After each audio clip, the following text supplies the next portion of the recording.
కోర్టులో జడ్జి గారికి దొంగకి మధ్య సంభాషణ. జడ్జి: నువ్వు ఎప్పుడూ పోలీసుల ఇంట్లోనే దొంగతనం ఎందుకు చేస్తావు అని అడిగాడు దొంగని. దొంగ: వాళ్లకు పై ఆదాయం బాగా ఉంటుందని అని చెప్పాడు. భార్యాభర్తల మధ్య సంభాషణ. భర్త: బిజ్జు, నీ మీద నాకు ఎంత ప్రేమ ఉందో నిన్న నాకు వచ్చిన నా కల గురించి నీకు చెప్పాలి అన్నాడు నాని. భార్య: మీ కల గురించి చెప్పండి, వింటాను అని అన్నది. భర్త: నిన్నెవరో బలవంతంగా ఎత్తుకెళ్లారట అని చెప్పాడు.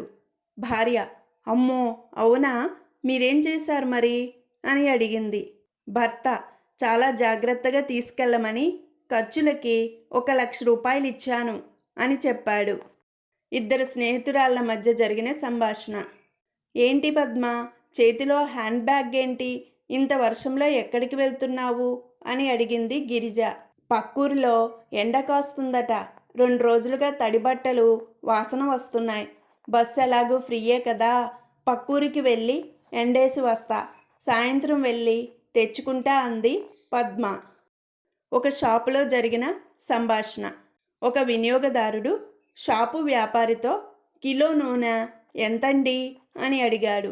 40 రూపాయలండి అని చెప్పాడు వ్యాపారి.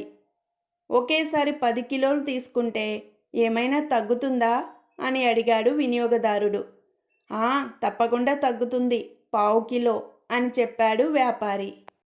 ఒక విలేకరికి బౌలర్కి మధ్య జరిగిన సంభాషణ.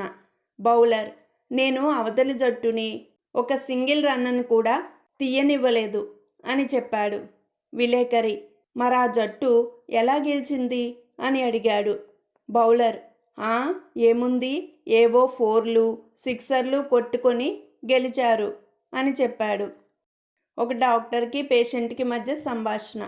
డాక్టర్ గారు, కొత్తగా పెళ్ళై ఈ ఊరొచ్చాను.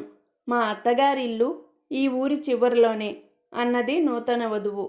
మంచిదమ్మా, ఏం కావాలి అని అడిగాడు డాక్టర్ గారు. ఈ ఊళ్ళో 3 నిద్రలు చేయాలట, మంచి నిద్ర మాత్రలేమైనా రాసివ్వండి, తెచ్చుకుంటాను అంది కొత్త కోడలు.